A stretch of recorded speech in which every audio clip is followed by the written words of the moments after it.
集因为旁白哥去教招，所以这集由剪接师大美女士官长我来代班一日旁白哟。大家好，我是旁光妹。根据人力银行调查，高达91%的上班族处于有压力的状态。我们询问 ChatGPT 台湾上班族的前5大职场鸟事，分别是加班文化、公司政治、长时间开会、无聊的工作、工作压力。以上有你遇过的鸟事吗？上班鸟事太多，心很累吗？那我们这边有那个拍摄肖像同书，再请你帮我签个名。不好意思，我刚刚说那些可以不要用吗？不可能今天这么鸟吧？为什么是我啊？来2粒 Airwaves， 绝对专注，终结分心，精神充沛，心不累。本次哈哈台与畅凉又醒脑的 Airwaves 合作，完成工作鸟事投稿，并分享到个人社群，就能够参加抽奖。抽什么？抽旅游基金2万啦！接下来就让 Airwaves 带你一起来看看台北社畜的上班鸟事图鉴，你的鸟事 Airwaves 搞定。首先是这位正在买蛋糕的男子，因为我都是做类似行销跟宣传类型的，这种感觉遇到很多很多，应该跟你们差不多吧？你们有上新闻吗？道理是没有啦。有，我想起来了，我以前在某公司上班的时候，我的前老板他就是诈骗，然后骗了好像2000多万吧，然后他被那个通缉。这种新闻我们不上。他娓娓道来通缉老板的故事。我的前老板，因为他很迷信，我们公司里面其实是有供奉神的。然后本来好像是关公吗？还是谁？因为师傅的一句话，然后就把他请下来，然后把他放垃圾桶里面。我整个傻眼的。我就想说，你怎么这样对待神明？你一定会有天谴的。之后他就被抓了。在社会打滚多年的他，还曾经被主管陷害。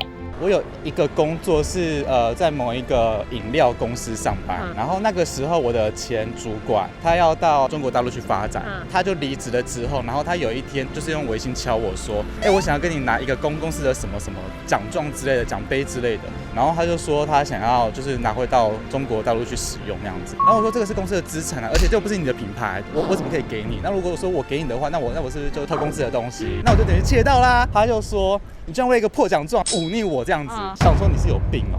他就是在很多朋友的背后说我的坏话，因为他的人脉很广，然后又有影响力，然后我就被那个开除这样子。所以我那个时候是忧郁症还蛮严重的。他后来还就是变成了一个名人，还有出书这样子，然后就觉得啊天哪，太不公平了吧！你有没有想过怎么去解决？我觉得人都要有自己的调节的能力，就是当你遇过了很多鸟事、很多那种带赛的事情的时候，自然而然的就可以从里面去吸取一些教训。他决定用实力去报复对方。因为我自己也有在写书，我也要拼的就对了。对，我也是一名作者这样子。那我有在写歌词，希望说有一天用能力的方式去证明自己，说我在创作的这一条路上是比你优秀的。虽然说现在还有一大段路要走啦。之前帮张若凡写歌词，等待被理解的人，然后里面就是算是充满力量吧。我们请他朗诵歌词。你是等待被理解的人，想认可，想重生。忘记自己写什么了。新义区的这位乐手要分享音乐行业的辛酸。你可能1个月收10万，然后3个月没有钱，这是很常有的事情。做音乐有分淡旺季吗？有，超级淡季，跨年后。过完年，跨年场大家 Q， 哇，12月圣诞节跨年演唱会，来，大家可能到了1月中，好啦，休息啦，准备过年啦，尾牙吃一吃红包抽一抽好没了。大概年前发一发，你会得到一笔之后，你就等1月，好来，2月。3月 Q 一个好，所以现在终于慢慢才有案子。私は隐々没案子。因为我回国开始做，大概现在2-3年而已。我之前都一直在混，我念了3间大学，然后都没有毕业。我念了清大，念到大1被退学；念到台大，念到大2被退学；念中原，念到大4，他发现有党修还有50个学分干没念完怎么办啊？爸，我想出国念音乐，你念得完吗？念得完，现在给我休学。好，去当兵。好。彬彬有礼。家里的财富有办法支撑你这样那么长的时间？大概出完国以后就被我花完了吧。你要怎么靠音乐赚到100万？第一个就是你要先有1000万，然后你一直花，你就会有100万了。数学真好。除了音乐制作人，我们还遇到一个很特别的行业。你们是要去哪里啊？回店里，你们是做什么行业的啊？形象顾问。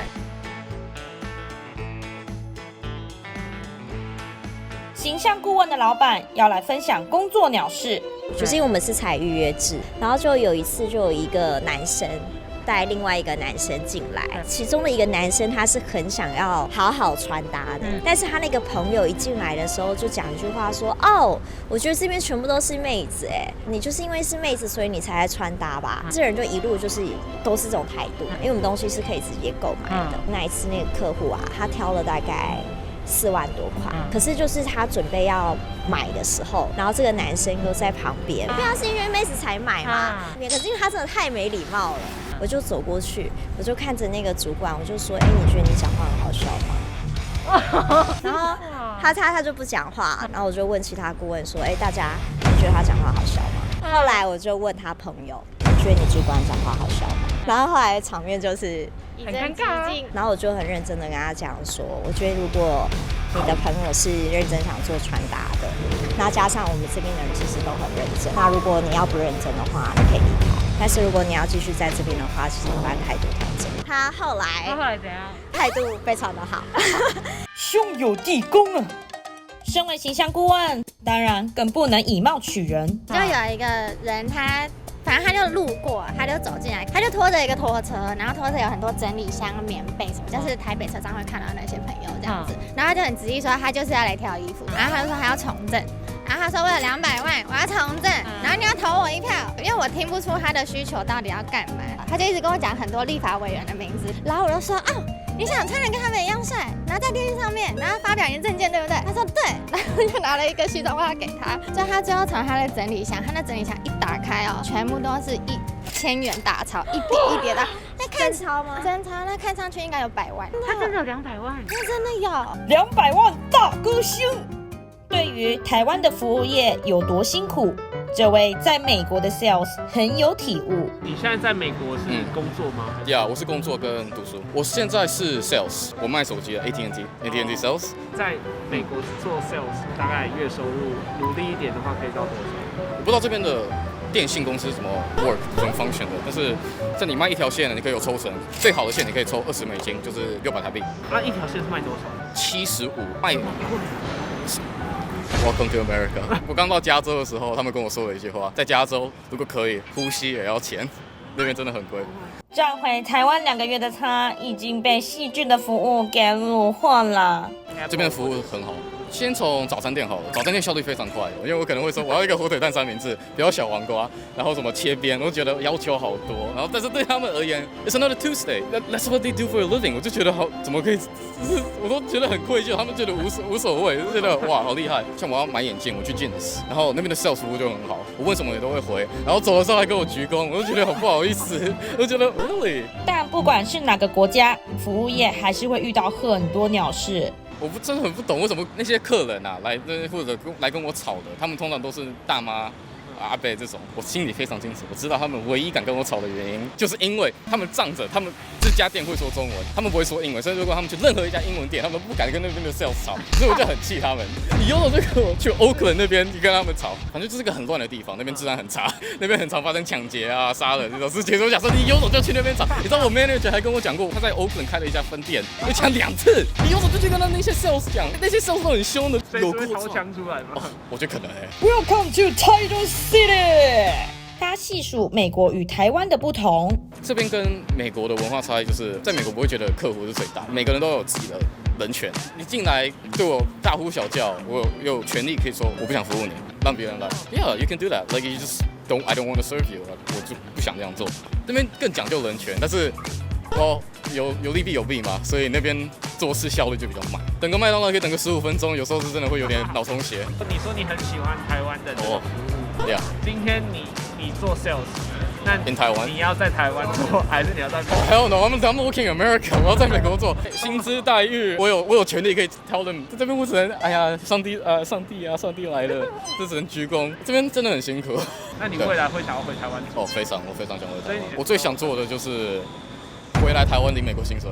美国薪，台湾情。上班时间占一天的1/3，累积压力跟怨气是合情合理。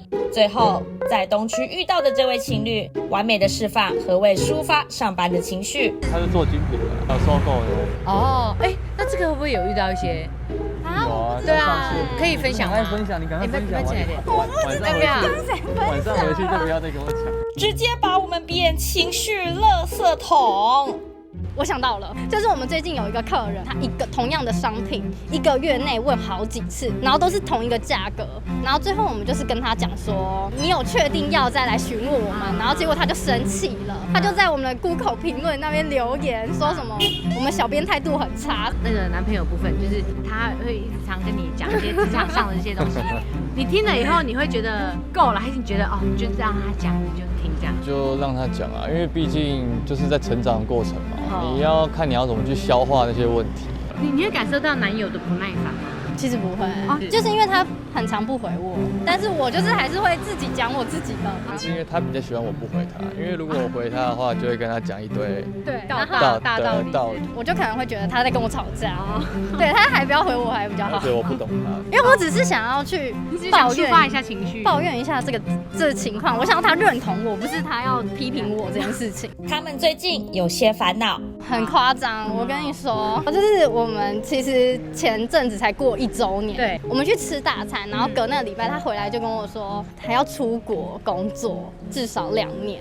其实对我来说就是很烦，然后他下礼拜就要去了。你们接下来要远距2年？对，不，至少。你自己内心现在是什么状态？因为他下礼拜就要出国。我会很想哭，我现在又很想哭了。真的假的？对啊。你舍不得他离开吗？不然这样好了，那个男友先到旁边等一下。我们决定暂时支开男友，让他整理好情绪。以他的个性来说，他其实是对我很好的人，然后也很包容我所有的小脾气啊。就是我觉得他很厉害的是，他自己脾气也没有很好，但是他愿意为了他这样，为了我然后低下头。我现在很想哭，就是还是希望他过得很好。就算我们没有继续在一起的话，因为其实我家庭不是怎么 OK 的家庭，就是不是一个很完美的家庭，就是他的家人跟他都把我当作他的家人，他爸爸妈妈就是很喜欢你，让我觉得他才是我爸爸妈妈。就是如果有机会的话，我比较想要当他们的干女儿，我不想要当他女朋友。最后，她对身在国外的男友喊话：加油！我相信你可以的。而且一个人在国外，其实多少会很紧张啦。如果我一个人丢在国外的话，我会很紧张、很无助。但是我相信他可以的，因为他适应还蛮厉害的，就像他适应我一样。谢谢，谢谢，拜拜。谢谢你听我抱怨。原来这才是重点啊！结论：上班难免会发生鸟事，适时跟身边的人抒发也是一种方式哦。记得去参加 Airwaves 的活动哦。太 Original。